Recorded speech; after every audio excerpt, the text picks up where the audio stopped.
सियापति रामचंद्र भगवान की जय, साचे दरबार की जय, सकल समाज की जय, भगवती मैया की जय, शंकर भगवान की जय, नमः पार्वती पते हर हर महादेव। आहा, ये घड़ी चाय का है चला दे, चढ़ती बेरा में चाय न दे। हाँ हाँ अच्छा चलो कोनो बात न दे, चला दी लगातार ही तमसी बोलता अब दुल्हन में भगवान के भजन होई। कहे कि भगवान के आगमन बा ता आगमन के सम्मान में हाँ दुल्हन के भजन देखो कि तू ही भगवान राम तू ही कन्हैया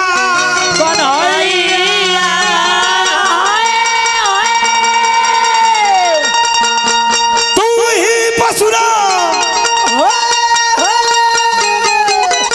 चारों धाम ये गोसैया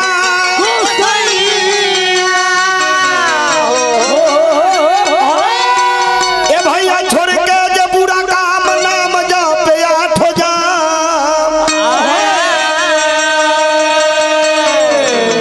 अरे ओकर बनवला बिगड़ल काम ये कन्हैया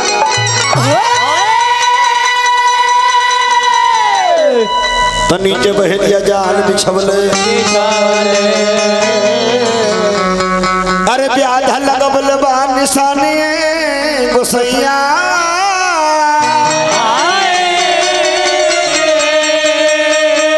कि कहे अरविंद कवि देखा दुनिया के छवि अरे तू ही परशुराम चारों धाम कन्हैया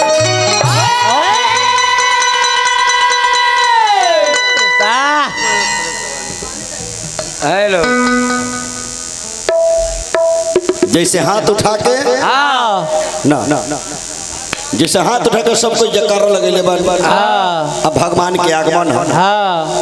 आ यही समय यही वो घड़ी है ना बाबूगा जरा घड़ी खत लोग इंतजार में है कि अखंड कीर्तन हो भगवान के विवाह देखल जाएगा तो जैसे अखंड कीर्तन में सहयोग किए हैं और तनका ताली बजा देव तो हमरो से मनोबल हाई हो जाएगा ना बाबूगा सब कोई से निवेदन हाथ जोड़ के बाई है फॉर्मूला कहा राजा कौन के मोती देखे लाना तार मोती चुअता देखे कि सजा दो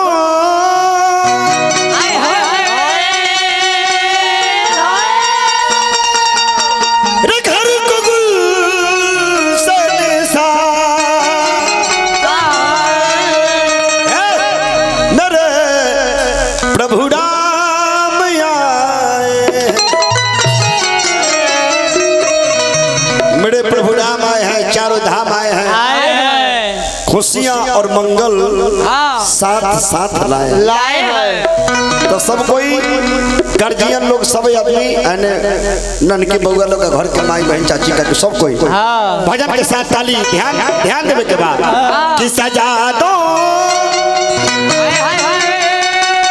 रे घर को गुलशन सा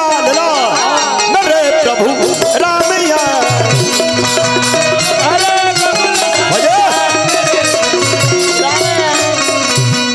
मीठा मीठा ताली भगवान के सम्मान सम्मान सब ताली बाजे देखिए ताली बजला से दो फायदा गर्मी के टाइम है पहला फायदा भजन कीर्तन में आए हैं ताली बजा के आपका हाजिरी प्रेजेंट हो गया ना आ दूसरे फायदा हो गर्मी के दिन हम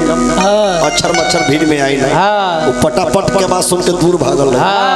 वो भन भनाते आई कि कोई सुन हो कि जगले है जगले वाला के जल्दी मच्छर काटे ना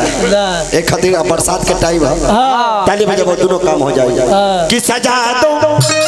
बजा लो अरे बजा लो पिछला लाइन में मात्र 4 गो भाई हमर बजा रहे हैं बाद बाकी सब गर्जी अंतर्गत मीठा मीठा ताली अरे बउआ लोग तू लोग ना बजेबो इन्ने न्योता भेजावे पड़ता है चाची से खाली सभी लोग इन्ने हमर बड़े गार्जियन आप लोग भी ताली का मतलब होता है ना ताली के मतलब हाथ उठा के हां सजा दो सजा